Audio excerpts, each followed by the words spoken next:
Bonsoir à tous. Et les poseuses de questions aujourd'hui, c'est elle qui apporte les réponses. Légende avec le micro, légende également sur scène. Le charme de la rue avec un style singulier, rime, rythme dans un beat que beaucoup entendent et suivent sur RFI et France 24. Journaliste, animatrice Juliette Fievi est l'invitée de cette émission Belle Ligne. Pour l'accorder ou tout simplement pour l'interviewer, on jette un Y dans l'air. Juliette Fievi, bonsoir et bienvenue. Merci. Je suis ravie d'être à tes côtés, Passe. Je suis honorée. Merci pour l'invitation. Mais un plaisir partagé, un plaisir très partagé. Ça fait quoi d'être dans l'autre côté là, de répondre aux questions? C'est drôle. Ça m'arrive, mais c'est drôle de se retrouver de l'autre côté. Et c'est plus facile de poser des questions. Hein.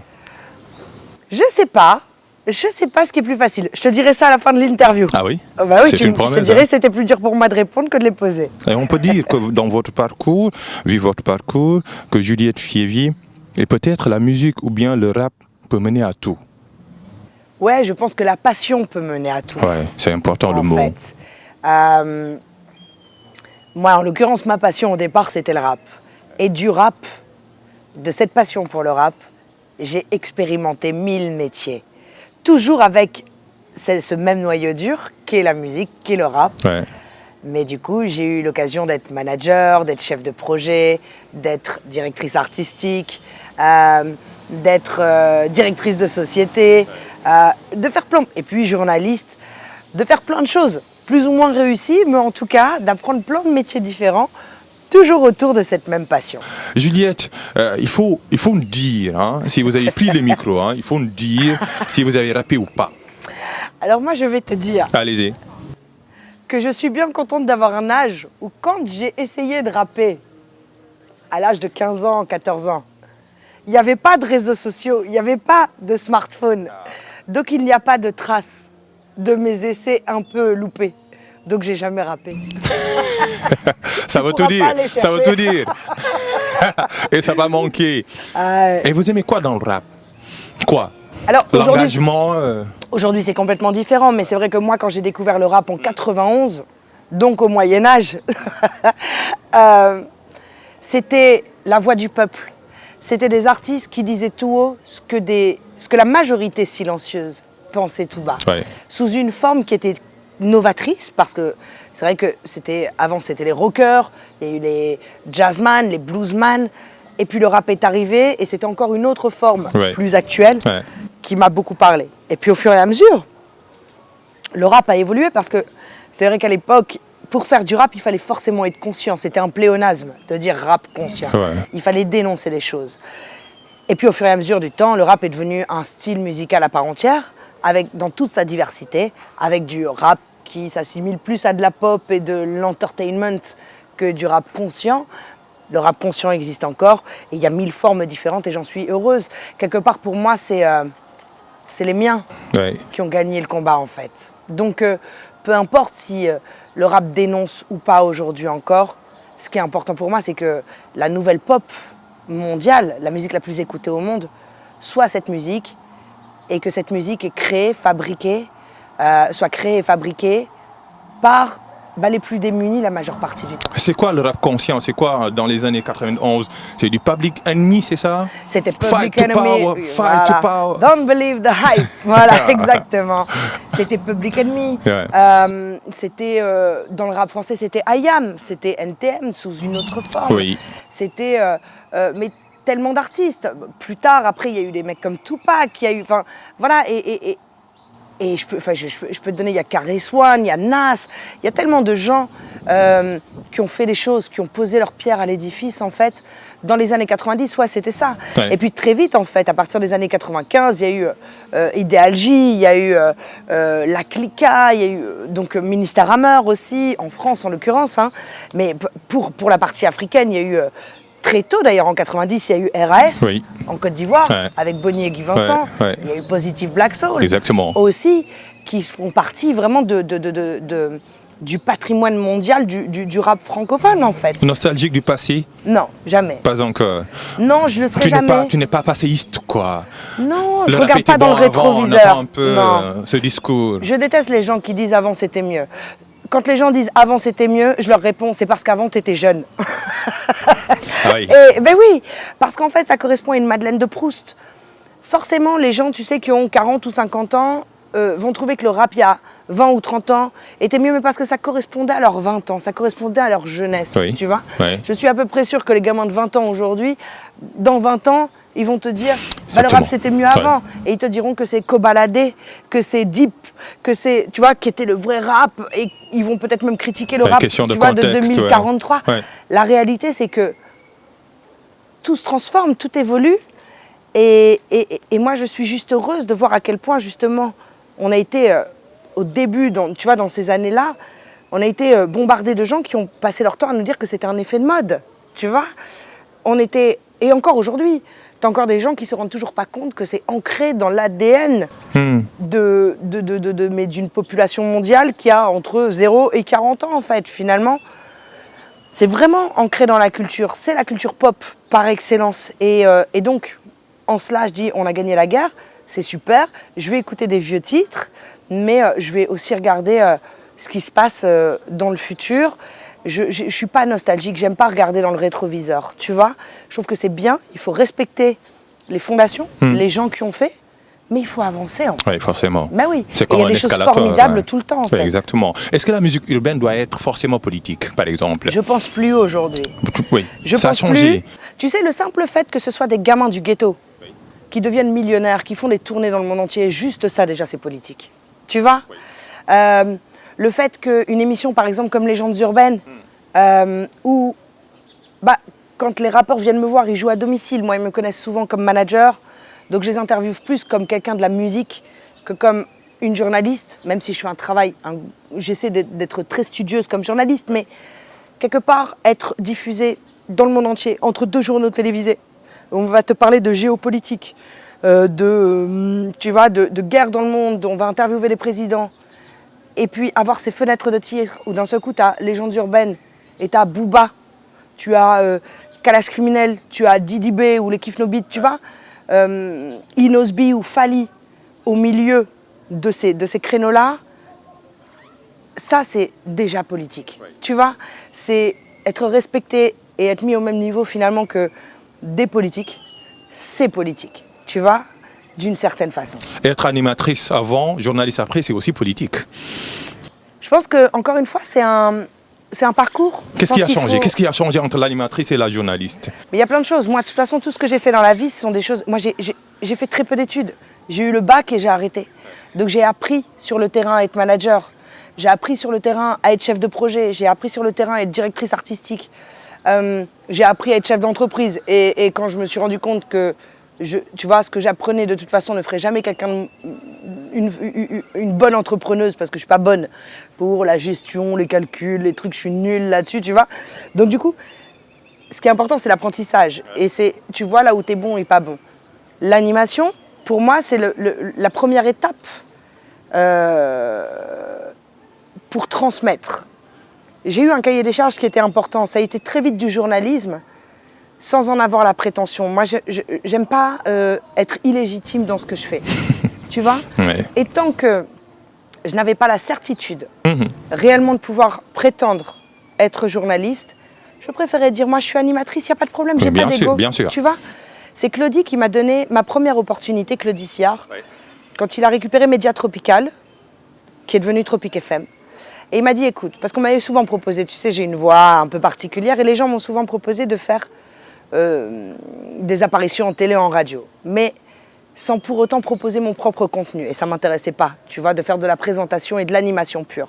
Moi, je voulais absolument pouvoir présenter un contenu que j'avais créé moi-même. Et Claudie m'avait donné l'opportunité d'avoir une demi-heure en radio, en direct.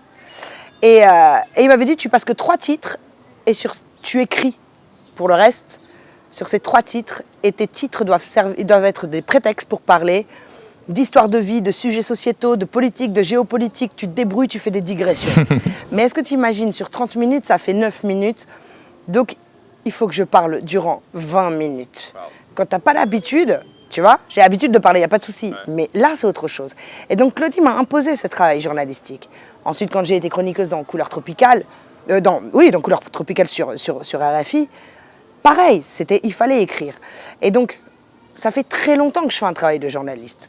Mais avant de pouvoir vraiment prétendre, parce que je respecte les fonctions. Fonctions Tu vois, aujourd'hui... qui sont homologuées, oui. Et vous parlez tout à l'heure de légitimité, par exemple. Mais oui, tu vois, moi j'ai souvent... Je crois que les autodidactes, comme moi, forcément, ont le syndrome de l'imposteur, Ouais. tu sais. Parce que tu n'as pas les diplômes, parce que tu n'as pas tout ça. Évidemment, tu dois travailler certainement 10 fois plus forcément. pour prouver. Ouais. Mais en même temps, moi, ce qui est important, c'est l'honnêteté. C'est l'honnêteté intellectuelle. L'honnêteté envers moi-même, mais l'honnêteté envers les autres. Et donc, quand j'ai demandé ma carte de presse, c'est parce que j'étais absolument sûre que je pouvais prétendre à l'avoir, parce que j'avais prouvé que j'étais capable d'être journaliste. Mais je trouve que quand tu apprends, il vaut mieux être humble, tranquille. Les gens me disent, t'es animatrice? Ouais, je suis animatrice et c'est cool, tu vois. Même si je faisais déjà un travail de journaliste. Je trouve qu'il faut savoir être patient Ouais. et être honnête. C'est important. Ouais. La patience et l'honnêteté pour monter les escaliers. Exact. Les escaliers jusqu'aux légendes urbaines. Le titre Aïe. pour certains. Hein, sur certains. C'est un paradoxe, mais non, c'est pas du paradoxe. Les légendes sont celles ou ceux qui sont dans la rue. Bien sûr. Ouais. Bien sûr. Tu as des légendes partout, mais c'est vrai que là, j'ai voulu faire un petit jeu de mots entre la légende urbaine, où on a la notion de once upon a time, tu vois, tu racontes une histoire, avec le monde urbain, où on savait qu'effectivement, même si aujourd'hui j'interviewe des acteurs, des sportifs, Forcément. mais on sait quand même que ce sont des... Voilà, en tout cas en priorité, des rappeurs et des gens issus du monde urbain. Donc j'ai fait ce jeu de mots, mais les légendes, c'est parce qu'il y avait aussi, tu sais... Cette espèce de chape de plomb autour de cet univers. Ouais. Des clichés même. clichés. Et des stéréotypes. Voilà. Ouais. Et tu vois, en médias généralistes, les gens avaient tendance à interviewer. Tu sais, ça pose pas de problème aux gens qu'un journaliste politique interviewe un rappeur. Alors qu'un journaliste culture jamais aura le droit d'interviewer un politique. Tu vois, on lui donnera pas ce truc-là.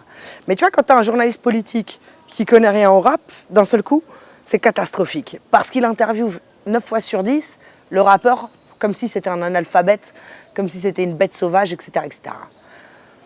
Moi, de ce que je connais de ce monde, bah, c'est aux antipodes de l'image que la plupart des journalistes novices peuvent avoir. Ouais. Donc, l'idée, c'était de faire sauter ces a priori, faire sauter ces clichés, mais avec de la bienveillance. Pas ni en étant singe savant, parce que je suis pas là non plus pour faire le rap pour les nuls, tu vois, mais en même temps, en ayant de l'empathie aussi pour les gens qui ne comprennent pas, parce que je peux comprendre que une maman ou un papa qui connaît pas le rap, qui va voir Kalash Criminel avec une cagoule, le mec s'appelle Kalash Criminel, il est cagoulé, tu regardes ses clips, si t'as pas les codes, tu dis waouh, qu'est-ce que c'est que ça? Pourquoi mes enfants écoutent ça? Et du coup, c'était important pour moi, parce que moi je connais bien Kalash Criminel par exemple. Je sais que sa passion, bon, alors il se bat évidemment contre les violences faites aux albinos, puisqu'il est albinos lui-même. Mais l'une de ses passions, c'est sauver. Il veut monter une fondation pour sauver les animaux dans le monde, tu vois. Ouais. Le niveau de sensibilité de ce gamin, parce il est encore très jeune, il a des notions géopolitiques très très pointues, tu vois. Et tu te rends compte que quand tu lui donnes la parole en toute bienveillance, eh bien d'un seul coup, ça lève le voile aussi pour les gens qui n'avaient pas les outils en fait. Et je peux comprendre qu'une maman puisse avoir peur comme ça a priori. Forcément. Et donc il faut aussi faire un pas vers les gens qui n'ont pas les codes. Donc l'idée, c'est vraiment de faire des ponts. D'où cette obsession, cette passion à braquer les phares pour ceux qui sont dans l'underground, par exemple. Oui, mais alors, dans l'underground, oui et non, parce que si tu veux, tous les artistes que j'interviewe font vraiment des millions de vues. Ce sont des gens extrêmement connus. Je ne fais pas beaucoup de développement aujourd'hui parce que il faut pouvoir raconter une histoire. Tu vois, tout à l'heure, on parlait de l'autobiographie en off, toi et moi. Forcément. Je pense vraiment qu'avant de faire une autobiographie, il faut quand même d'abord avoir une biographie. Quand même, tu vois. On va avoir une vie, quoi. Okay. Tu vois. Aujourd'hui, tu vois des gens, ils ont 19 ans, ils ont écrit une biographie parce qu'ils ont des followers sur Instagram. Et là, tu dis, waouh, c'est chaud quand même, tu vois.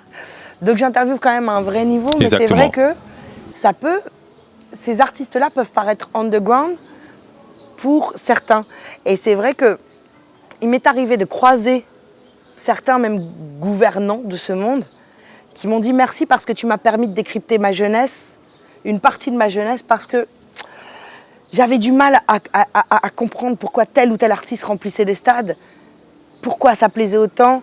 Et quelque part, quand je vois le discours de ce garçon en dehors de l'ego trip du rap, en dehors de l'exercice du rap, finalement, c'est très rassurant de voir qu'il y a autant de gens qui l'aiment. Et le mot modèle prend tout son sens. Une Exact. femme dans cette arène, il faut donner des coups pour exister ou quoi? Moi, je donne pas de coups. Je marche pas sur la tête des Tu en autres pour reçois? me rehausser. Ouais, beaucoup. Au foie, uppercut. Tu t'en l'eau toujours? Mais il n'y a pas de problème. Je tends rien du tout, mais je me bats pour, pas contre. Ça veut dire qu'en fait, si tu commences à te battre contre, déjà tu donnes c'est de la physique quantique, tu donnes de l'énergie au contre et tu le fais exister encore plus. Je me bats pour. Mais bien sûr que tu prends des coups. Et tu prends des coups de là où tu pensais pas, tu les voyais pas venir. Ouais. Tu prends des coups dans ton propre camp, tu prends des coups insidieux, tu prends des coups de la part de gens qui se font des illusions d'eux-mêmes, tu te prends des coups de la part des gens qui sont jaloux, tu te prends des coups de la part des sceptiques, tu te prends des coups, tu sais, il y a beaucoup d'appelés, très peu d'élus. Et donc je comprends qu'un jour, tu sais, j'ai un tonton, je lui dis « Waouh, c'est dur quand même, waouh, les épreuves pour en arriver là !» Et il m'a dit « Ouais, mais attends, est-ce que tu as choisi d'être boulangère ?» Non. Et même la boulangère, elle-même a des épreuves, elle-même a des difficultés. La pâte d'abord. Tu vois? Mais c'est un métier, évidemment, de lumière, c'est 5% hein, la lumière, le reste c'est du travail, tu vois, la réalité c'est ça. Mais les gens veulent tellement pouvoir avoir ce job que les gens sont dans l'ego. C'est un métier où il y a beaucoup de gens narcissiques, égocentriques. C'est un métier qui te donne du pouvoir. Et en fait, les gens sont prêts à tout pour ça. Et qu'il y a beaucoup de peine à se conjuguer au féminin, par exemple. Ouais, c'est vrai, mais ça, je pense que c'est propre à Oui, tous il y les a des métiers sur cette stéréotypes, par planète. exemple, quand une femme prend le micro, Ouais. sociétalement, voilà, il y a un regard. Vous Bien l'avez sûr. vécu, ce regard, en France? Mais en fait, c'est pareil partout. Je ne crois pas que dans le monde, il y ait un pays où les femmes soient les égales des hommes, évidemment, et malheureusement. Et après, tu sais, tu décides de rentrer dans la course. Si tu décides de rentrer dans la course, mon frère, tu prends la mesure des obstacles que tu vas devoir franchir. Quand tu es une femme, tu sais que tu pars avec 10 longueurs de retard. D'accord? Alors là, on est en Afrique, je pense que je vais faire rire beaucoup de personnes qui me regardent. Et regardez-moi, je vous regarde, je ne sais pas quelle caméra je Non, regarde, mais vas-y, je vous regarde. On voit. Mais moi, je sais que pour vous, en Afrique, je suis une toubabou. Mais moi, en France, je ne suis pas blanche. Moi, je suis métisse. Et donc, en France, je suis considérée comme non blanche. Et donc, ça m'ajoute encore des longueurs de retard. D'accord? Mais à partir du moment où tu sais ça, soit tu décides de faire la course quand même, soit tu la fais pas. Mais quand tu es dans la course, c'est plus le moment. Tu as commencé, tu as fait le starting block, bim, c'est parti. Donc une fois que c'est parti, ok, tu as des boulets aux pieds, tu as des trucs, c'est plus difficile, ok. Mais tu l'as choisi, donc va jusqu'au bout. Et toutes les fois où j'étais un peu découragée, je me suis dit j'ai trop investi pour faire demi-tour. Et puis après, toute proportion gardée, donc bien sûr c'est 100 fois plus difficile pour une femme, bien sûr que c'est 100 fois plus difficile quand tu n'es pas blanc, tu vois, ça c'est factuel. Parce que les gens se font une image. Il n'y a pas très longtemps, les gens sont venus me voir, des filles sont venues me voir, en me disant « Juliette, c'est fou, t'as décidé de laisser tes cheveux bouclés là comme ça, alors qu'en fait, toutes les go qui sont en télé, elles font des brushings, tout ça. C'est un signe de... » Ils sont des stéréotypes. Ouais, je lui dis, bah hein. écoute, déjà c'est un signe que j'ai pas le temps de faire de brushing. Et le deuxième, c'est que je refuse de me travestir. Ouais. Je suis naturelle, je suis Ouais, moi, ouais, je vais ouais. pas devenir quelqu'un d'autre ou changer d'identité, tu vois ce que je veux dire, pour que ça marche mieux. Mais tout ça, c'est vrai que ce sont des... Du coup, tu te rajoutes quelques petits boulets aux pieds en plus, mais c'est une course de fond et je suis prête pour ça. Et je terminerai là-dessus. Pardon, hein, ma réponse est longue, mais c'est important de faire la cartographie. Allez. C'est que j'ai, grâce à Dieu, la chance de voyager dans le monde entier. Et je vois aussi à quel point j'ai de la chance d'être née là où je suis née en France, d'avoir un champ des possibles, d'avoir le bon passeport. Tu sais, ça se joue à des passeports, et tu le sais. Moi, Il y a beaucoup dans de le monde entier, frontières, hein, ouais. j'ai vu des gens qui avaient fait de hautes études, des gens brillantissimes, des gens qui ont plein de talent, mais ils sont à Haïti et ils restent bloqués en Haïti. Ils sont dans tel pays, ils restent bloqués dans tel pays. Tu vois? Et donc, ils n'ont même pas le champ des possibles. Et le champ des possibles, c'est quoi? C'est l'espoir. Oui. Et tant qu'il y a de l'espoir, tu as de la force. Et donc, c'est vrai que moi, j'essaie d'être décente aussi par rapport à 90% du monde qui n'a pas la chance tu vois, d'avoir ce champ des possibles que moi j'ai. Donc oui, c'est plus difficile, mais c'est certainement beaucoup moins difficile pour moi que pour plein d'autres. En tout cas, c'est des difficultés différentes. Mais j'essaie au moins d'avoir de la gratitude et d'être décente par rapport à beaucoup de gens qui ont pas. Ce mental de résistant vient d'où? Je viens de citer Grand Corps Malade. Mental de résistant, écrit-il. Je sais pas. Je crois que c'est une histoire d'éducation. Mes parents ont toujours beaucoup travaillé, se sont toujours battus pour obtenir les choses. Ils ont monté des sociétés, ils ont travaillé. Je les ai vus travailler. Et puis encore une fois, je crois que le combat, c'est... Il y a deux choses. Oui. La gratitude. Parce que quand tu sais que tu as le champ des possibles, bats-toi. Tu vois, j'ai plus que la majorité des gens. Donc allez, je me bats. En tout cas, j'ai plus de possibilités. Donc j'y vais. Et ensuite, la passion. C'est vrai que, tu vois, quand tu es animé par quelque chose et que tu aimes quelque chose, la musique, la culture en l'occurrence, ça a toujours été une passion. Et j'ai fait des sauts dans le vide. Et encore une fois, ça n'a pas été simple. Et tu n'imagines même pas le quart des difficultés que j'ai pu avoir. Mais je les oublie, tu vois, parce qu'en fait, ce qu'on retient aujourd'hui, c'est les victoires. Ouais. Et j'ai encore beaucoup de difficultés. C'est à plein d'endroits, c'est difficile. Mais quand tu es animé par une passion, c'est aussi, tu vois, une force aussi pour pouvoir continuer. Forcément. Le mot passion vient de pâtir. Pâtir, on souffre, forcément. Quand je te dis Kerry James, tu penses à quoi? Ah bah, je pense à mon frère. Ah oui. C'est la Il a famille. beaucoup fait pour toi. Ouais, je sais pas s'il a fait pour moi ou si on a fait pour l'un l'autre, en fait. On est une team. Moi, je l'ai managé pendant longtemps. Ouais. C'est un ami de très longue date. Et j'ai managé Kerry, je crois, pendant 3-4 ans. Et puis... nos routes se sont séparées professionnellement, entre guillemets, parce que moi j'étais en radio, en télé, que s'occuper de Kerry c'est beaucoup de travail. Mais on est toujours très amis. Dès qu'on a l'opportunité de faire des choses ensemble, on le fait. Tu vois, je crois que je suis la voix de ses introductions officielles sur ses titres. C'est devenu une blague. C'est qu'est-ce que tu fais dans la vie? Je fais les intros de Kerry James. Mais dès qu'on a l'opportunité de bosser ensemble, de faire des choses ensemble, des projets ensemble, on les fait, on est très amis, ouais. Et on aime son texte. Ouais, bien sûr. Très engagé, très politique. Bien sûr. Parlons de l'actualité en France.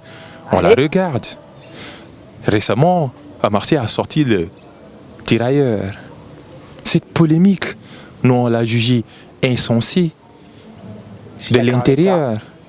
Mais pourquoi cette polémique-là en France? Mais pourquoi? Qu'est-ce qu'il explique? C'est surréaliste. Ah, ce mais qui bien s'est passé. sûr.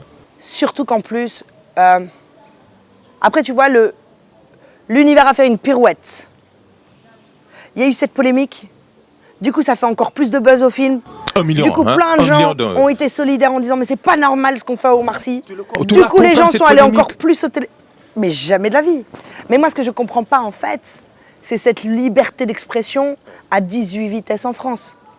Je ne comprends pas qu'on laisse parler certaines personnes qui sont, pour moi, dangereux pour la démocratie, mais plus que ça, qui sont dangereux pour l'humanité. Ouais. Aujourd'hui, tous les jours, sur certaines chaînes, il y a des gens, sous couvert de liberté d'expression, qui ont le droit de dire tout, n'importe quoi, torpiller l'histoire, insulter le peuple, insulter tellement de gens. Et ça va que dans un sens.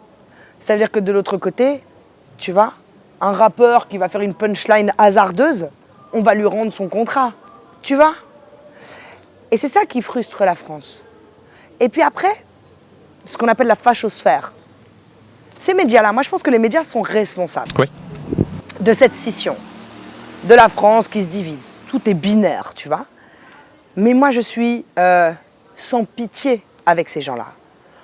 L'école est gratuite en France. Elle est obligatoire. Personne ne marche 20 km pour aller à l'école, t'as capté, c'est gratuit. Ouais. Les tirailleurs sénégalais ont été, et on le sait, tu vois, n'ont pas été récompensés comme il se devait. Enfin, on connaît l'histoire. Les tirailleurs, on dit les tirailleurs sénégalais, mais il y avait les Guinéens. Bien sûr, c'est une appellation. Ouais. Ont véritablement fait front avec la France. Et on contribuait à sauver la France. Quand Omar dit, parce qu'il parle juste des morts kilométriques, finalement, et il dit, moi, malheureusement, depuis que je suis né, je vois des guerres partout dans le monde. Effectivement, bon, bah voilà, l'Ukraine, c'est grave, bien sûr que c'est grave. Mais tout est grave, toutes les guerres sont graves. Et ça y est, c'est parti. Et tu vois, ça, c'est la France. tu as une partie de la population, mais qui, à mon avis, n'est pas la majorité. Tu sais, c'est une minorité, mais qui fait beaucoup de bruit. Minorité visible. Et qui fait beaucoup de bruit. Oui. Et à un moment donné, cette minorité-là est entretenue par des médias qui eux-mêmes font des débats autour de X, Y. Mais c'est des discours de nazis. Moi, j'ai vu des discours de gens. Tu te dis, mais c'est pas possible de laisser ces gens-là. Le racisme, c'est du pénal. C'est grave. Tu vois, tu ne peux pas normalement insulter les gens, être raciste et dire des choses odieuses comme ça, tu vois. Tu peux prendre, je crois, 2 ou 3 000 euros d'amende, tu peux avoir du sursis en prison, etc. Et pourtant, on laisse faire ces gens-là, tu vois. Donc, c'est dramatique ce qui s'est passé. D'autant plus que, alors évidemment, de toute façon, le racisme est associé à de l'ignorance. Bien sûr. C'est-à-dire qu'en fait, comment les gens peuvent d'un seul coup critiquer Omar Sy en lui disant « mais rentre chez toi », chez lui, c'est la France. Le gars paye ses impôts en France. Et en plus, il fait un film universel où il ne montre même pas forcément, il n'est pas rentré dans la géopolitique, il n'a pas montré que les tirailleurs c'était de la chair à canon, tu vois ce que je veux dire, en première ligne. Il n'a même pas fait cette cartographie. Il a juste dit, si le soldat inconnu était un tirailleur, et ça a du sens. Et puis c'est l'histoire d'un père et d'un fils, quelque part c'est un peu comme La vie est belle de Roberto Benigni, où dans ce coup on parle de la Shoah, mais à travers l'histoire d'un père et d'un fils. Donc son histoire elle est on ne peut plus universelle, mais encore une fois, l'ignorance, la méchanceté, la frustration, l'aigreur, eh bien, parlez plus fort. C'est Einstein qui disait « Le monde ne sera pas détruit par ceux qui font le mal, Forcément. mais par ceux qui les regardent sans rien faire. » Et donc l'expérience d'Omar m'a encore plus motivée à me dire « Ouais, faut continuer. Mais on est en 2023. Tu empêcheras jamais la bêtise. Qu'est-ce que tu veux ?» Et je te dis, c'est d'autant plus inadmissible parce que quand les gens sont inéduqués, ne connaissent pas l'histoire du monde, mais qui n'en ont pas les moyens. Il n'y a pas d'école, ils n'ont pas accès à l'école, etc. Ok, tu peux comprendre. Mais aujourd'hui, c'est Bounaïmin, un comédien, je ne sais pas si tu le connais, c'est un humoriste d'origine chinoise qui est très très drôle et qui disait « Tu te rends compte, Juliette, qu'aujourd'hui avec Internet, on a la plus grande université géante au monde, accessible juste comme ça. Ouais. » Donc je considère aujourd'hui, tu vois, que c'est Brel qui disait un truc, je trouvais ça condescendant. Mais finalement, après réflexion, je pense que dans nos sociétés, attention, je ne parle pas des gens qui sont vraiment démunis au fin fond du monde et qui n'ont pas accès à, tu vois, à la culture et à l'éducation. Mais dans nos sociétés, Brel disait, la bêtise, c'est de la fainéantise. Et effectivement, les gens préfèrent regarder de la télé-réalité et des trucs idiots plutôt que d'aller regarder un documentaire qui va t'expliquer l'histoire. Parce que, comme dirait Kerry, tout arrivait à son départ. Et donc, les conséquences sont ça. Mais tu vois, pour reprendre la phrase d'Einstein, eh bien, du coup, tout le monde s'est mobilisé en disant « Non, on ne peut pas laisser faire ça ». Et donc, les gens sont allés dans les salles. Ils sont allés, plus d'1 million d'entrées, juste en France, ce qui est énorme. Et donc, du coup, la polémique, je pense, a permis aux gens de se mobiliser encore plus. Donc, tu vois, c'est pour ça que je te parle de pirouette de l'univers aussi. C'était peut-être un mal pour un bien. Mais ces gens-là, moi, me font très peur. Hein. Attention, hein, moi, j'ai reçu des insultes suite à l'émission de Omar, hein, tu vois. De l'extérieur, on s'est dit, la France a un problème d'intégration, en fait. Il y a un problème de métissage. Et pourtant, l'avenir du monde appartient au métissage. À qui le dis-tu? Ben oui.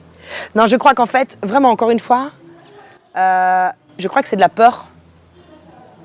Mais je n'excuserai pas les gens qui ont peur et qui sont suffisamment bêtes pour devenir de très grands racistes et des très grands fascistes. Mais la réalité, c'est que j'en veux encore plus aux médias qui entretiennent ça et qui font de ça un fonds de commerce. Tu vois? Ça, c'est grave. Tu sais, quand on me dit que c'est la France, que l'Afrique est sous perfusion de la France, c'est qu'il y a beaucoup de Français qui pensent ça. Et tu leur dis, mais attendez. Donc, nous, on a du pétrole. Nous, on a de l'or. Nous, on a quoi comme matière première? Qu'est-ce qu'on a? On a plein de trucs. Ouais. Mais calmez-vous, en fait, à un moment donné. Personne n'est sous perfusion de personne, en fait. C'est beaucoup plus compliqué que ça. Et je dirais même que la perfusion est dans l'autre sens, en fait. Tu vois? L'histoire de la colonisation est telle qu'elle est. On va pas... Tu vois, quand tu dis à certaines personnes pourquoi il y a autant d'Africains en France? Mais la colonisation, eh ben, tu te rends compte qu'ils ne savent même pas. Tu vois, ils ne comprennent même pas. Et ils te disent, ah, mais ça, c'est le passé, c'est bon. Ils ont qu'à se débrouiller. Tu dis, mais non, c'est pas comme ça, en fait. Tu vois? Je crois que c'est en Angleterre, je ne sais plus dans quel pays, tous les immigrés ont fait grève une journée pour montrer à quel point le pays pouvait être paralysé. Je ne sais plus du tout dans quel pays ils ont fait ça. Ils ont fait grève une journée pour dire « Ah d'accord, on est de trop nous dans ce pays. Ben super, on ne va pas travailler une journée. On va vous montrer comment le pays fonctionne. » Eh ben le pays était paralysé, fin de l'histoire en fait, tu vois. Mais c'est dommage d'avoir besoin d'arriver à des méthodes fortes comme ça pour. Mais moi je pense que c'est vraiment les médias qui entretiennent les choses. En tout cas, les gros coupables sont les médias et les seconds sont les gens qui décident de tomber dans des schémas de pensée sans nuance, sans histoire, sans culture. Et il y a les mots M-O-T-S pour conjuguer les mots M-A-U-X. Parlons un peu du mot au Sénégal avec le rap sénégalais. Tu écoutes le rap sénégalais? J'aime bien, mais j'ai une frustration, c'est que je comprends pas, tu vois. Mais en même temps, c'est tellement question musical. linguistique, c'est ça? Non, mais Deep, un level incroyable. Il y a un petit là, Nino, oui. qui je le trouve incroyable, cet enfant. Enfin, c'est quoi la langue? Il y a Elzo, il y a Nix, il y a plein de gens. Mais c'est la langue qui fait que parfois, je peux écouter, évidemment. Mais j'aimerais tellement comprendre ce que les gars racontent, tu vois. Mais ça ne m'empêche pas de les écouter parce que c'est musical, parce qu'il y a un très très gros niveau. De toute façon, le Sénégal est une terre historique de rap.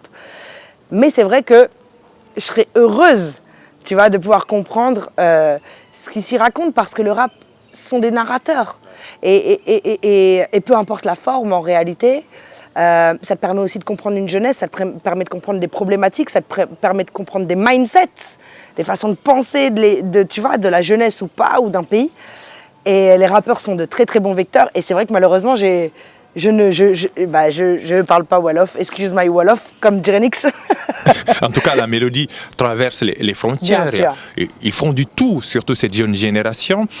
Maintenant, comment conquérir le monde? C'est quoi? Difficile, hein. Écoute, moi, je suis là pour le DMX, par exemple. Oui. Le Dakar Music Expo. Je fais un énorme big up à Doudou Sarr qui, lui, fait venir des professionnels du monde entier pour justement permettre aux managers et artistes sénégalais de rencontrer les professionnels. Des plateformes de stream, des personnes qui s'occupent de droits d'auteur, des managers, pour qu'on puisse éventuellement faire des collaborations et ouvrir le marché. Donc, il y a des acteurs culturels qui font des choses, tu vois. Mais c'est vrai que... il nous manque une industrie, par exemple. Oui, et en même temps, regarde, c'est aussi simple que ça. Le monde hispanophone. Ok, t'as Rosalia qui a réussi à cartonner en espagnol, mais l'espagnol, c'est l'une des premières langues parlées au monde. Après le mandarin, je crois, aux États-Unis, en tout cas, t'as énormément...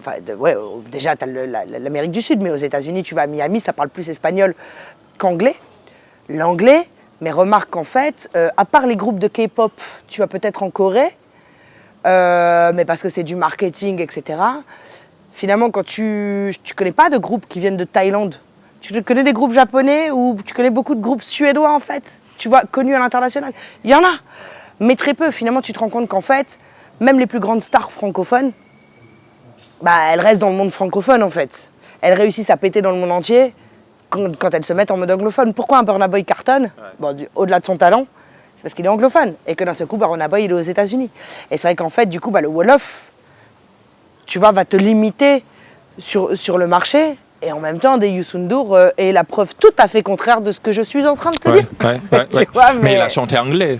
Aussi. Pour conquérir également le monde et à la langue anglaise. En tout cas, Juliette, le public africain t'adore. Adore surtout tes intros. Tu le fais exprès, hein? Je fais exprès de travailler dur, en fait. Tu sais que ça me prend 3 ou 4 jours. Et à chaque fois que j'écris une intro, je me dis... Moi, je suis toute seule à écrire. Souvent, les gens disent « Bravo à toute l'équipe !» Je suis toute seule. Je suis avec mon réalisateur qui fait un travail faramineux de réalisation en images et qui est la personne à qui je donne les extraits, tu sais, avec les minutages, seconde par seconde, et qui, lui, va extraire et les envoie quand je lis mon texte, tu vois. Mais en amont, moi, je mets au moins 3 ou 4 jours à écrire.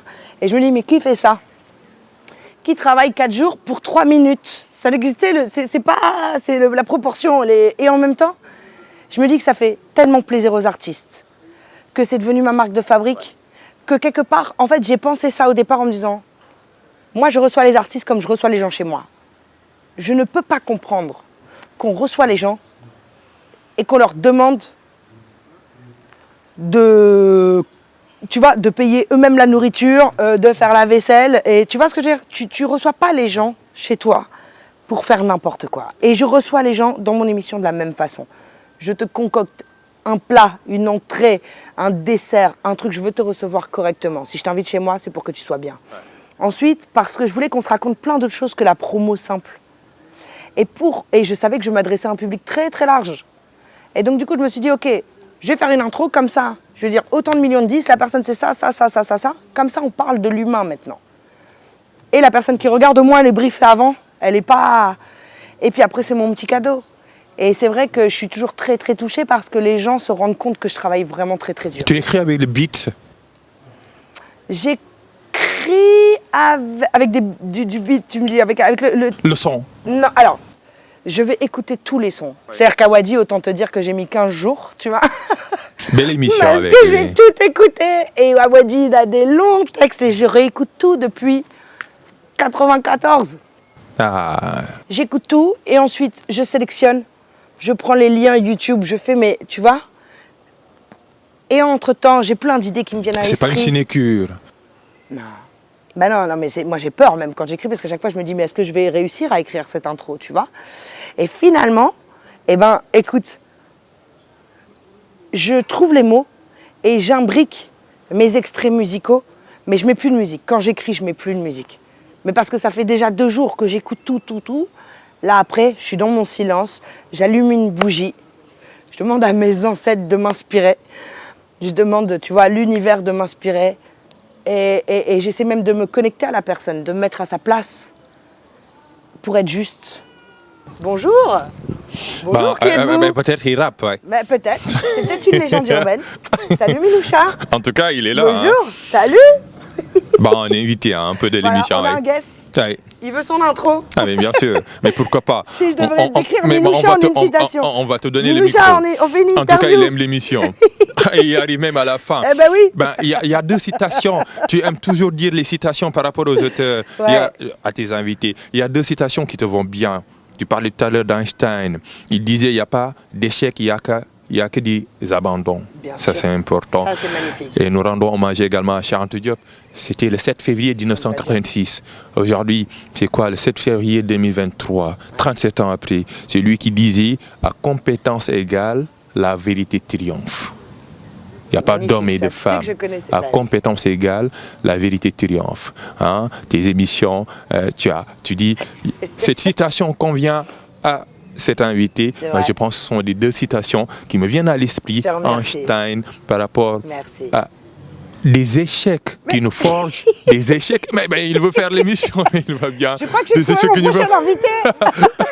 Miloucha. Peut-être légende urbaine. Hein? Légende animale.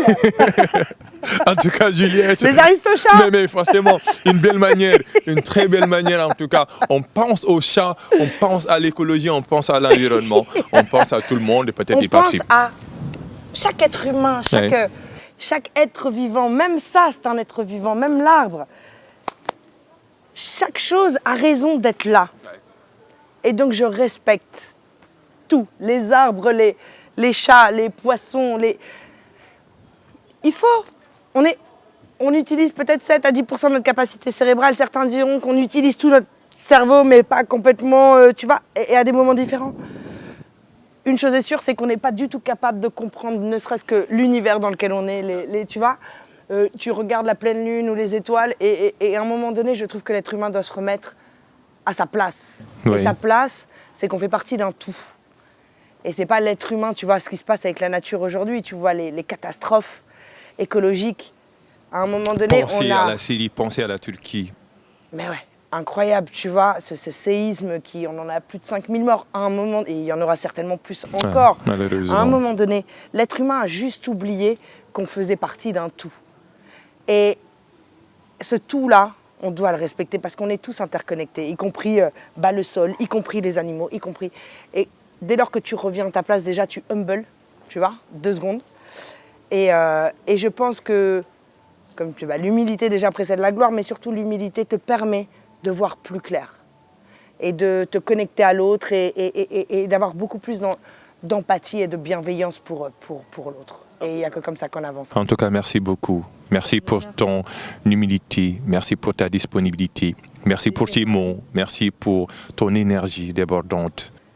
Merci, merci et merci à toi pour cette interview, merci à ton équipe, merci les gars. Merci de mettre en valeur mon travail, ça me fait vraiment plaisir. Merci pour cette force. Quand je suis toute seule chez moi, c'est à ces moments-là que je pense aussi. Donc, Djeredjef. Djeredjef est également à la noblesse anodine. On ne les voit pas, mais sont les magiciens. Ils sont trois, Abdou Diouf, on a Augustin Bandan, on a Serigne Saliou Dème. Le son, les images, on a tout, ils sont là. La Dream Team. Oui, bien sûr, ils sont les légendes urbaines. Merci pour cet entretien. C'était Juliette Fievier. On jette encore un Y dans l'air pour dire à Juliette, merci, merci pour les mots. Merci également de nous suivre et continuer de suivre les programmes d'ITV.